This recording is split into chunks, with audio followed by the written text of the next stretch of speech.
जीवन भर संगठन कार्य को करके बने तपस्वी। पुण्य साधथी एकमेव यह भारत बने यशस्वी। हिमगिरि से कन्याकुमारी तक संस्कृति की जय बोली। राष्ट्रभक्त थे, ज्ञान मूर्ति थे, ये तत्वज्ञ मनस्वी। तेरा वैभव अमर रहे मां, हम दिन चार रहें न रहें का संकल्प लेकर कला क्षेत्र में भारतीय दृष्टि को स्थापित करने का स्वप्न देखने वाले अमीर चंद जी स्वयं फकीरों सा वीतरागी जीवन जीते हुए कला के विविध पक्षों को अमीर कर गए। संस्कार भारती के अखिल भारतीय महामंत्री श्री अमीर चंद जी का पूरा जीवन कला, साहित्य और संस्कृति के संवर्धन के प्रति समर्पित रहा। मौन तपस्वी साधक बनकर हिमगिरि सा चुपचाप गलें का मंत्र जीवन भर साधने वाले अमीर चंद बलिया शहर से लगे गांव ब्रह्माइन में एक अत्यंत साधारण परिवार में जन्मे। अमीर चंद जी सन 1981 में स्वयं सेवक संघ से जुड़े। ब्रह्माइन गांव, जिसे उन्होंने कभी युवावस्था में ही राष्ट्र की सेवा के लिए त्याग दिया और समर्पित कर दिया था अपना सर्वस्व भारत की सांस्कृतिक चेतना को संगठित करने में, फिर तो इन्होंने संघ को अपना परिवार मानते हुए पूरा जीवन राष्ट्र यज्ञ में होम कर दिया। सन 1985 में आप आजमगढ़ में तहसील प्रचारक बने। संस्कार भारती के दृष्टा बाबा योगेंद्र जी ने आपकी योग्यता को पहचानते हुए सन 1987 में आपको संस्कार भारती पूर्वी उत्तर प्रदेश क्षेत्र की जिम्मेदारी दी। इसके बाद संस्कार भारती में विभिन्न जिम्मेदारियों का निर्वहन करते हुए 2018 में इसके अखिल भारतीय महामंत्री बने। अमीर चंद जी की दूरदृष्टि और कुशल प्रबंधन के कारण ही रोंगाली बीहू, अपना पूर्वोत्तर, नमन 1857, बाल कला संगम, सरहद को श्रद्धांजलि, चरखा और प्रयाग कुंभ 2019 जैसे कार्यक्रम मूर्त रूप ले सके। कला की बारीक समझ, कलाकारों के साथ सटीक समन्वय, संगठन की सूझबूझ और प्रभावशाली व्यक्तित्व ने अमीर चंद जी को कला जगत में एक अलग ही पहचान दी। कला एवं कला साधकों के प्रति आपका अनुराग अतुलनीय था। कलाकारों के साथ स्नेह और उनके साथ वैचारिक संवाद, इस अनोखे समन्वय के साथ अमीर चंद जी कला क्षेत्र की नई भूमि तैयार करते रहे। आपके बारे में ये उक्ति मशहूर थी कि आप कला और कला साधकों को सर्वोच्च वरीयता देते थे।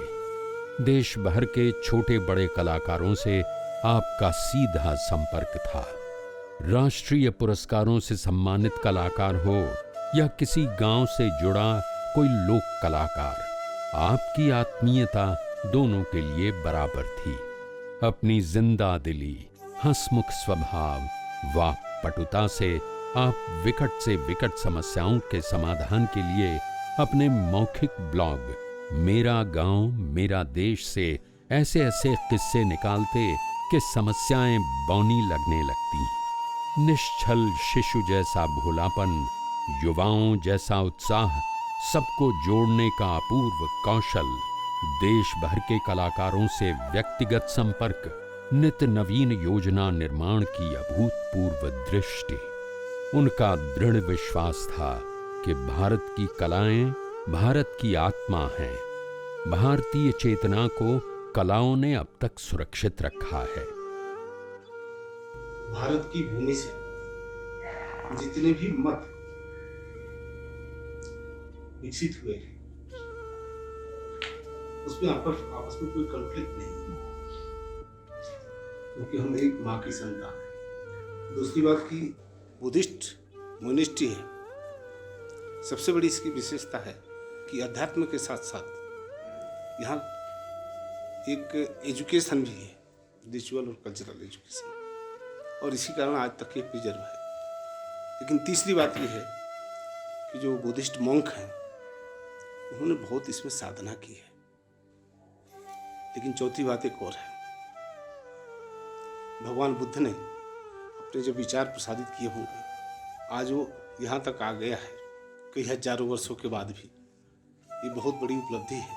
लेकिन यह भी सच है कि उस समय जिस प्रकार के विचार चले होंगे, विचार में डाइल्यूशन नहीं हुआ होगा, लेकिन उसके एग्जीक्यूशन में डाइल्यूशन होता है। दक्षिण के बहुत बड़े विद्वान पंडित बाल मुरली कृष्णन बहुत बड़े सिंगर थे, उन्होंने एक बात कही थी, tradition is outdated without addition.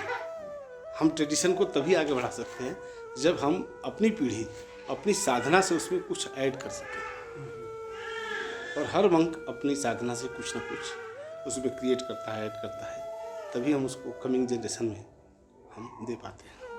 तो मुझे लगता है कि समय के अनुसार जो भी एडिशन है करना चाहिए, ताकि हमारी आने वाली पीढ़ी को ये न लगे कि ये तो हम नहीं कर सकते, ये हमारे लिए नहीं है, ये केवल सन्यासियों के लिए है, ये केवल मोनेस्ट्री में ही चलेगा, ये लाइफ में नहीं चल सकता है।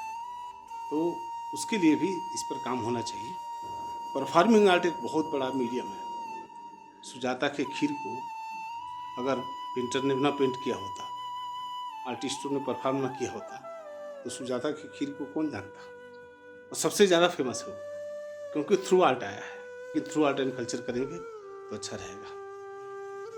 कला का अंतिम उद्देश्य मुक्ति है, मोक्ष है, किंतु सबसे बड़ा लक्ष्य है कि कलाएं चरित्र निर्माण और राष्ट्र निर्माण में सहायक हों। पूर्वोत्तर से आपका विशेष लगाव था। आपने अपने जीवन का एक बड़ा हिस्सा पूर्वोत्तर भारत को समर्पित किया।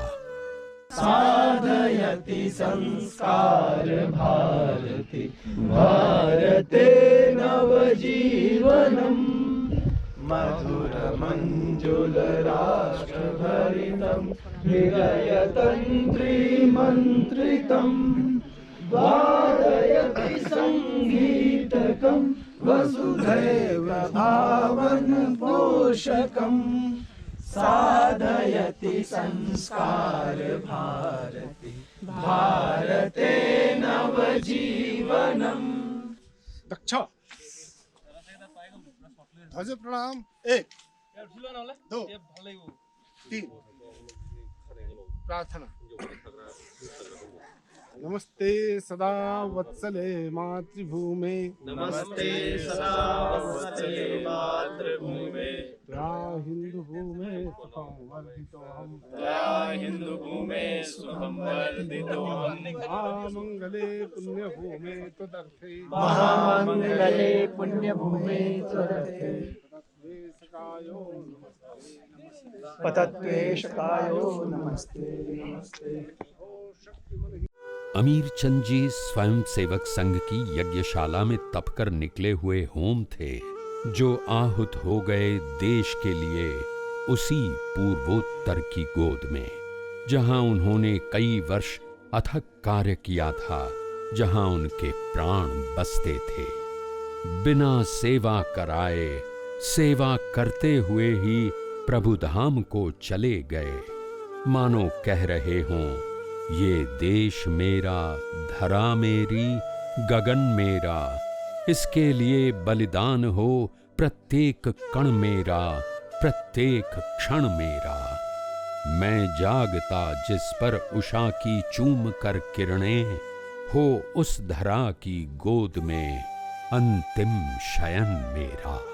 हम सबको निःशब्द कर वे देवलोक गमन कर गए। उनके स्वप्नों का समाज हम सब मिलकर निर्मित करें, यही उनके प्रति सच्ची श्रद्धांजलि होगी। ओम शांति।